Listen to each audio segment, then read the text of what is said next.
Thank you. You may be seated.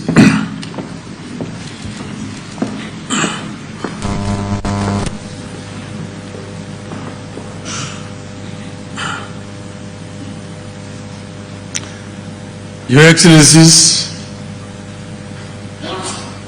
Honorable Prime Cabinet Secretary and Secretary of Foreign Minister of Foreign Affairs of the Republic of Kenya, Your Excellencies, permanent representatives of member states of the African Union, the leadership of the African Union Commission, which is here, friends of the African Union, ladies and gentlemen,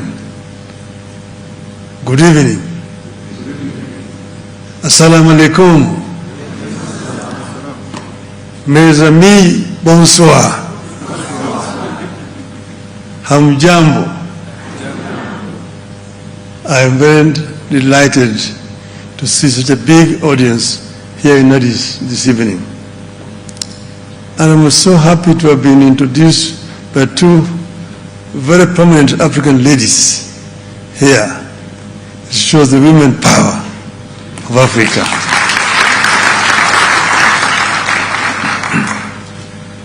Allow me to begin by thanking all of you for making time out of your very busy schedules to come and listen to me and my vision for this great institution, the African Union Commission. I do not take your presence here for granted. I know that you have other things that you have prepared to do today, but you chose to come and be with us. I know some of you may know me as a politician, but allow me to introduce myself to you today. My name, as has been said, is Raila Amolo Odinga. I'm an African by way of Kenya, although my ancestors came from a place called Bar El Ghazal in southern Sudan.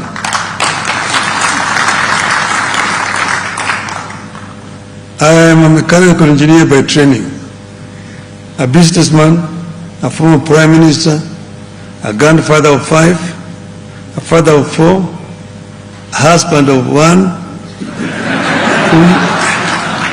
that I know of, and a lifelong servant of Africa, but you may call me also Baba. Many of you have heard of me because of politics, which, as you know, can be a challenge.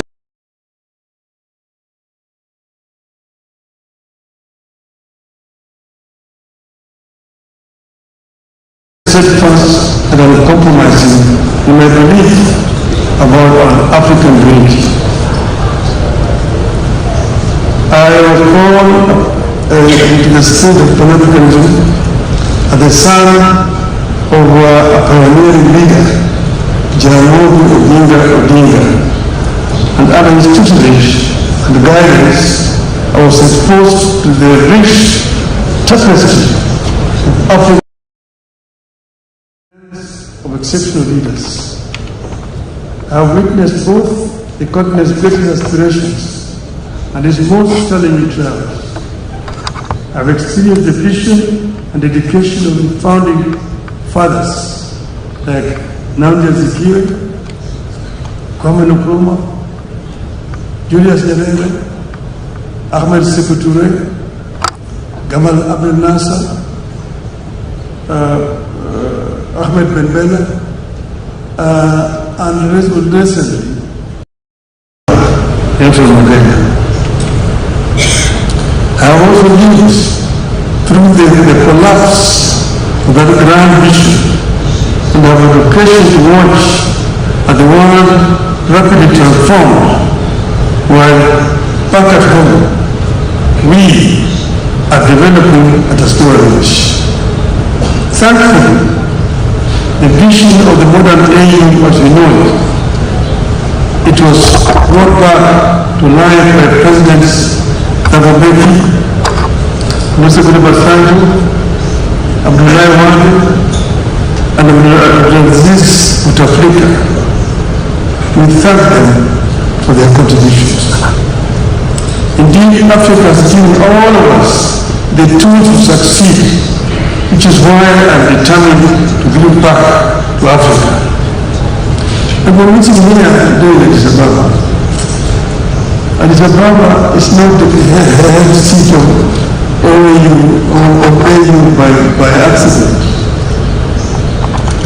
This is the kind of mankind, the contemporary knowledge of science, the only expression of humanoids living around this region here, from Ethiopia down to Kenya.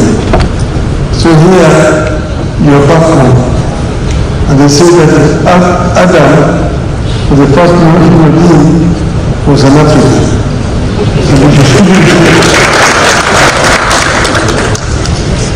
This is also the only country in terms of governance in the continent. It is the only country that has not colonized. So what you see here is not ready for any kind of colonization. Apart from a brief invasion by Italians, this country has always proved itself. When they came here, they found an institution that is much older and stronger than they had left back from where they came from. So we're proud that Africa actually is the mother of civilization. When Africans were struggling, Ethiopia offered support for liberation of Africa. And the liberation movement moved, and eventually nobody was defeated. So there were centers, Accra, Cairo, Addis Ababa, Dar es Salaam. Those were the origins of African Organization of African Union. 2.5 weeks ago, we were here in Addis Ababa to come at the launch of the refurbished African Hall, where the Organization of African Unity was founded in May 1963. At that time, I came under a different category. I was invited as a descendant of my father, who was one of the founding fathers of the Organization of African Union. At that time, a big part of Africa had already been liberated. They were represented by presidents. But there was part of Africa which was not free. Kenya was being one of them.